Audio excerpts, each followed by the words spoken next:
Hello! Welcome to our kitchen tale.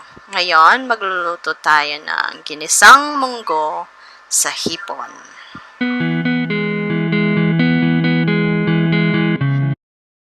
Ngayon, ibababad muna natin ang ating mga monggo for 4 hours or mas maganda kung overnight. Okay, after ng babad, ngayon, papakuluan na natin ang ating monggo for 30 minutes or depende hanggang sa lumambot ito.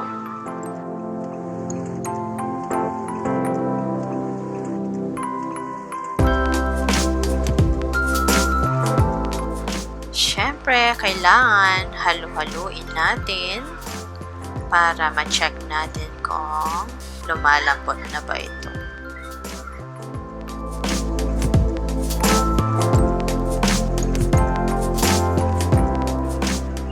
Now, let's prepare our ingredients. We need 5 cloves of garlic,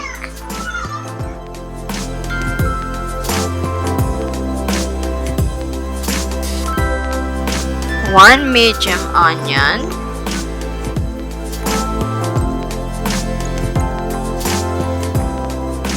2 large tomatoes,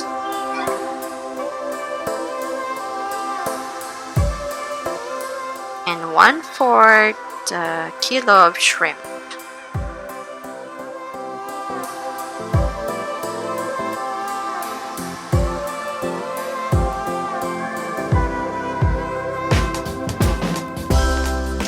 As you can see, malapit na lumambot ang ating monggo.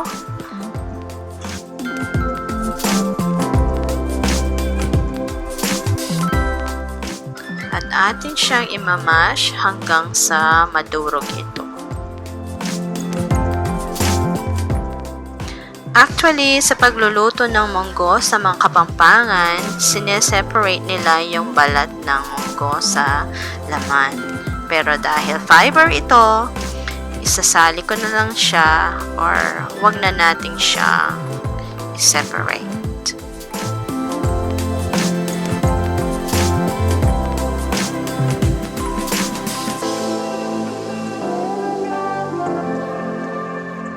As you can see, ready na siyang i-saute.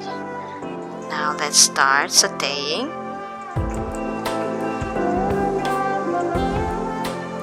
Now, we need small amount of oil.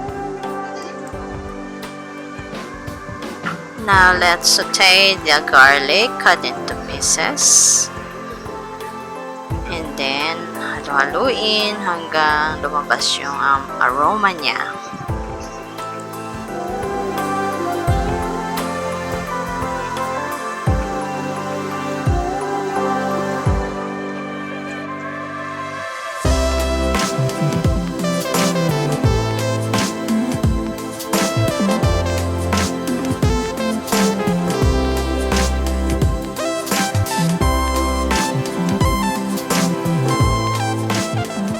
Now, let's add the onion cut into strips.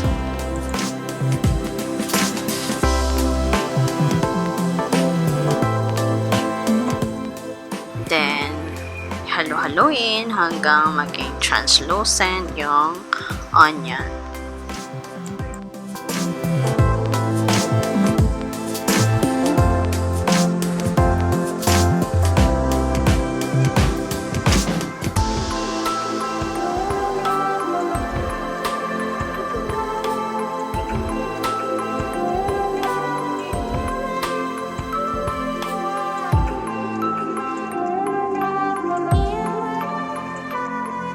Now, let's add the tomatoes cut into chunk.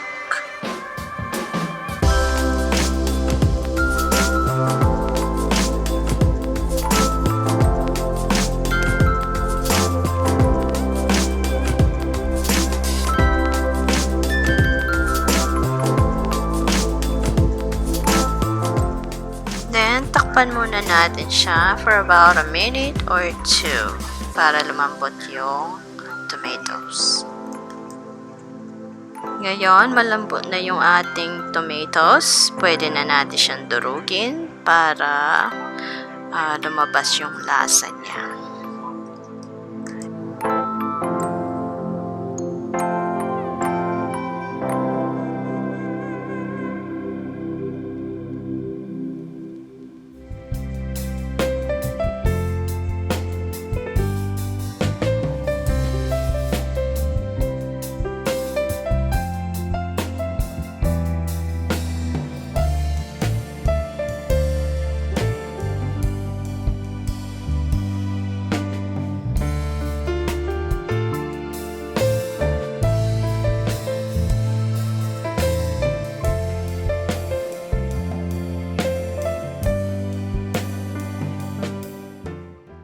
Ngayon, pwede na yung ating tomatoes, kaya pwede na nating ilagay ang ating shrimp.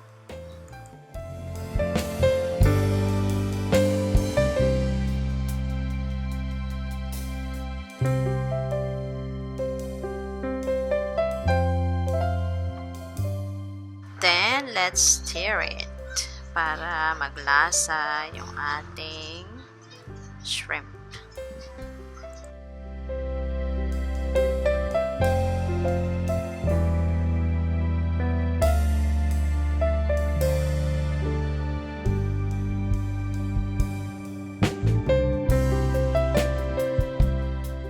Now, let's cover it for a minute or two para maluto yung ating shrimp.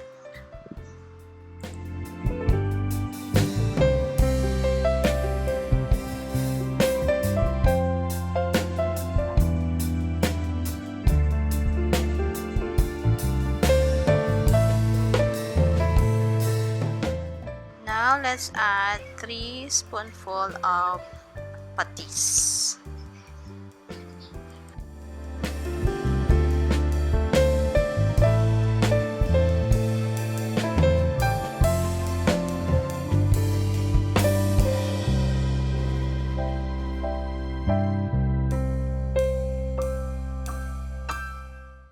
Then, wag po muna natin siyang stir para maging mabango.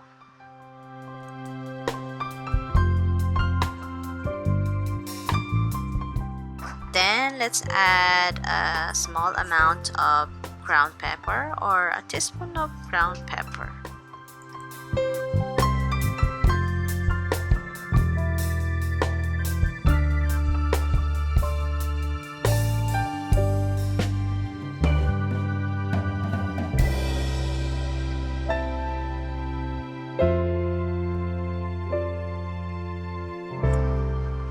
Then, atin siyang haluin.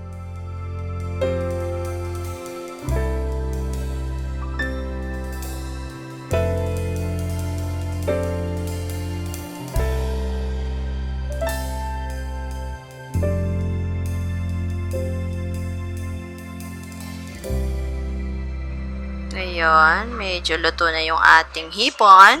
Add na natin ang ating monggo.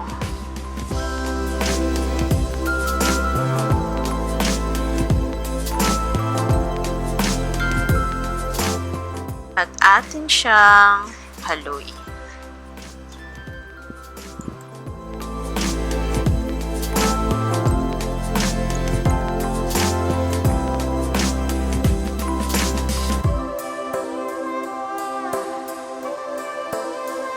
Optional kung gusto niyo siyang lagyan ng sili or mga gulay katulad ng dahon ng ampalaya, it's up to you.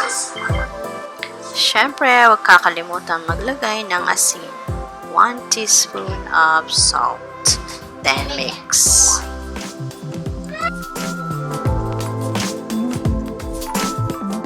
Then, cover for 1 minute. Ngayon, pwede na ang ating ginisang monggo sa hipon.